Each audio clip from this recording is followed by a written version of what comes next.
बिस्मिल्लाहिर्रहमानिर्रहीम। शुरू अल्लाह के बबरकत नाम से जिसके कब्जे में हमारी जान है। नाजरीन, आज की वीडियो में हम आपको बताएंगे कि यहूदी कैसे बंदर बने। जैसा कि इस्लाम में जुम्मा इज्जत वाला है, ईसाइयों के लिए इतवार और हिंदुओं के लिए मंगल, इसी तरह यहूदियों के लिए हफ्ते का दिन मोहतरम था।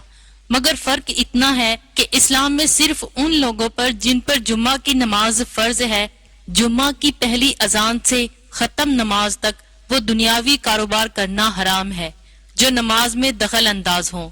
औरतें, बच्चे, मुसाफिर और बीमार लोग इस हुक्म से अलहदा हैं क्योंकि इन पर जुम्मा फर्ज नहीं है। लेकिन यहूदियों और ईसाइयों के यहाँ इन सारे दिनों में दुनियावी कारोबार हराम थे और खास कर शिकार करना सख्त जुर्म। मूसा अलैहिस्सलाम के बाद ये वाकया पेश आया कि बनी इसराइल की एक जमात बहरे कलजम के किनारे शहरियाला में रहती थी जो मदीना मुनव्वरा और शाम के दरमियान है।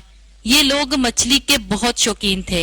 रब की शान ये कि हर हफ्ता इस दरिया में बेशुमार मछलियां नमूदार होती थी, या तो उनके इम्तिहान के लिए या उस मछली की जियारत के लिए जिसके पेट में हजरत यूनुस अलैहिस्सलाम रहते थे।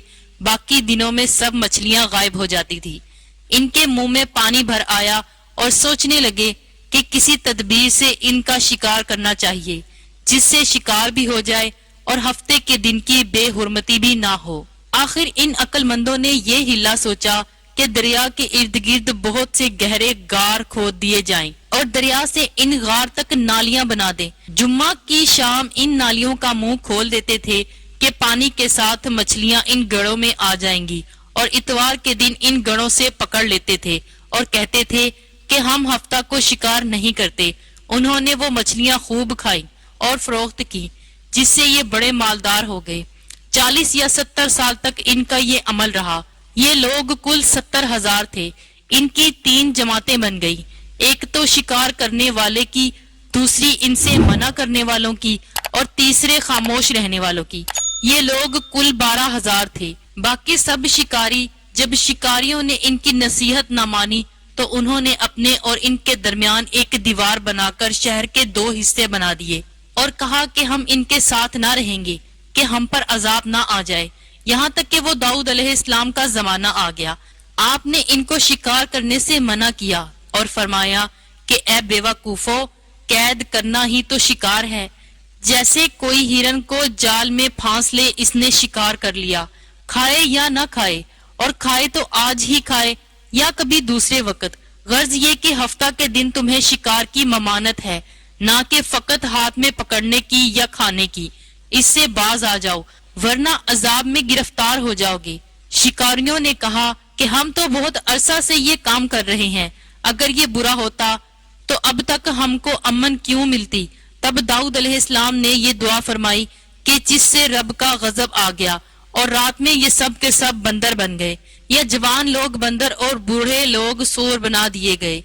उनके अक्लो हवास तो बाकी रहे मगर उनकी कुव्वत गोया जाती रही और जिस्मों से सख्त बदबू निकलने लगी।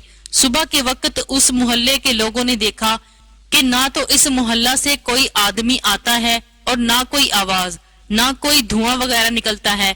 तो ये दीवारों पर चढ़कर इनके घरों में दाखिल हो गए और बंदर इनको देखकर इनकी तरफ दौड़े और उनके कदमों से लिपटने लगे और उनके कपड़े सूंघते और रोते थे। उन लोगों ने कहा कि क्या हमने तुम्हें शिकार करने से मना न किया था। वो बंदर सर हिलाते और आंसू इनके रुखसारों पर बहते थे। इस हाल में इनको 3 रोज गुजरे और सब हलाक कर दिए गए। ना कोई बाकी बचा और ना इनकी नस्ल चली। लोगों में ये मशहूर है कि मौजूदा बंदर इन्हीं की नस्ल में से हैं, लेकिन ये गलत है। इससे पहले भी बंदर थे और ये मौजूदा बंदर इनसे पहले बंदरों की औलाद में से ही हैं, क्योंकि सही रिवायत में है क्योंकि मसख शुदा कौम 3 दिन से ज्यादा नहीं जीती, न खाती है, न पीती है और न ही इनकी नस्ल चलती है। नाजरीन, उम्मीद करते हैं कि आज की वीडियो आपको पसंद आई होगी। ऐसी ही इस्लामिक वीडियो हासिल करने के लिए हमारे चैनल को सब्सक्राइब करें, वीडियो को लाइक और शेयर जरूर करें।